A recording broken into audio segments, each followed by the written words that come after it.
Hello, आप देख रहे हैं सेल्फ ज्ञान और आज हम बात करेंगे कि इग्नू में जो एग्ज़ाम होते हैं वो क्या हम किसी भी लैंग्वेज में दे सकते हैं। ऐसा मेरे पास बहुत कमेंट्स आता है तो मैं आज उसका जवाब दूंगा।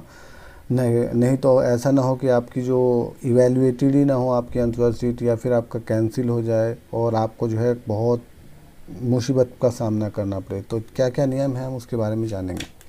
तो चलो शुरू करते हैं। अगर आप चैनल पर फर्स्ट टाइम आए तो प्लीज़ चैनल को सब्सक्राइब करें, वीडियो को लाइक करें और ऐसे ही जो है इग्नू की न्यूज़ से अपडेट रहने के लिए चैनल को पक्का सब्सक्राइब कर ले। तो इसके बारे में मैं आपको बताऊंगा। जो एग्ज़ाम फॉर्म है उसी में इसके बारे में बताया गया है।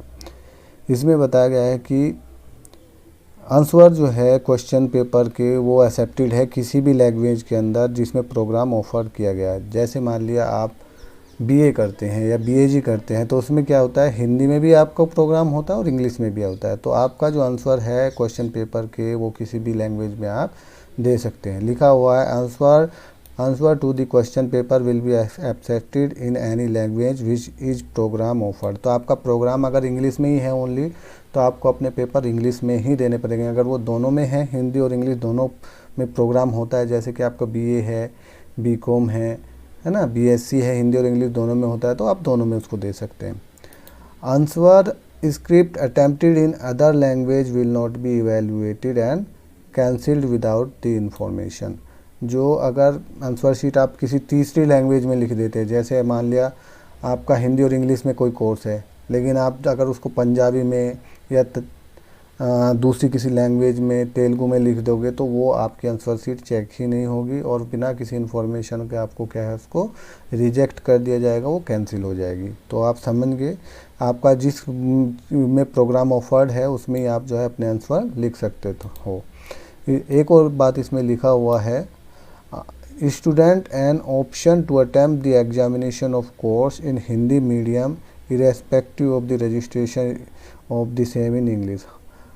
वो हिंदी मीडियम में जो है अपने एग्ज़ाम को दे सकता है चाहे उसने रजिस्ट्रेशन इंग्लिश मीडियम में क्यों न किया हो। बहुत से स्टूडेंट का ऐसा होता है कि उन्होंने जो एडमिशन लिया था वो इंग्लिश मीडियम उसमें चूज कर लिया, अब उसमें आ रही है उनको दिक्कत, तो वो हिंदी में अपना एग्ज़ाम दे सकते हैं। लिखा हुआ है, क्लियरली मेंशन है, स्टूडेंट जिसने ऑप्ट कर सकता है एग्जामिनेशन को हिंदी लैंग्वेज के अंदर, चाहे वो रजिस्ट्रेशन उसने जो है वो इंग्लिश में ही क्यों ना किया हो। ठीक है, एक्सेप्ट लैंग्वेज प्रोग्राम। लेकिन लैंग्वेज प्रोग्राम को छोड़कर, लैंग्वेज प्रोग्राम आप समझ सकते हो, जैसे कि मान लिया कोई कोड है वो बंगाली का कोड है ना, लेकिन आपको बंगाली को हिंदी में थोड़ा लिख सकते हैं या इंग्लिश में थोड़ा लिख सकते हैं।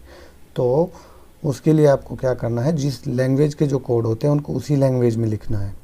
और बाकी जो है, अगर आपको इंग्लिश मीडियम आपने सेलेक्ट किया हुआ है अपना कोर्स और आप हिंदी में उसका एग्ज़ाम दे सकते हो अगर वो दोनों में ऑफ़र है वो प्रोग्राम। ठीक, ये नहीं कि आप एमबीए है, एमबीए जैसे है वो तो इंग्लिश में है पूरा, तो वो सब कुछ आपको इंग्लिश में ही लिखना पड़ेगा, ये नहीं कि आप उसको हिंदी में लिख दो। तो आपको आई थिंक आप समझ गए होंगे कि जो आपका जो प्रोग्राम है वो जिस लैंग्वेज में, अगर वो हिंदी और इंग्लिश दोनों में है तो आप उसमें लिख सकते हो, किसी भी लैंग्वेज में आप लिख सकते हो। और तीसरी लैंग्वेज में आप नहीं लिख सकते कि आप पंजाबी में लिख दो या कि मराठी में लिख दो, आप किसी और लैंग्वेज में आप उसको नहीं लिख सकते। जो जिस प्रोग्राम में है उसी लैंग्वेज में उसको लिखना है जिसमें वो ऑफर्ड किया गया है, अदरवाइज़ आपकी कॉपी चेक नहीं होगी। कि उससे अलग अगर किसी ने इंग्लिश में रजिस्ट्रेशन किया है और वो हिंदी में एग्ज़ाम देना चाहता है तो वो दे सकता है। आई थिंक ये वीडियो आपके लिए इंफॉर्मेटिव रही होगी। तो इग्नू के अपडेट के लिए प्लीज़ चैनल को सब्सक्राइब करके रखें और प्लीज़ वीडियो को लाइक करें। Thank you.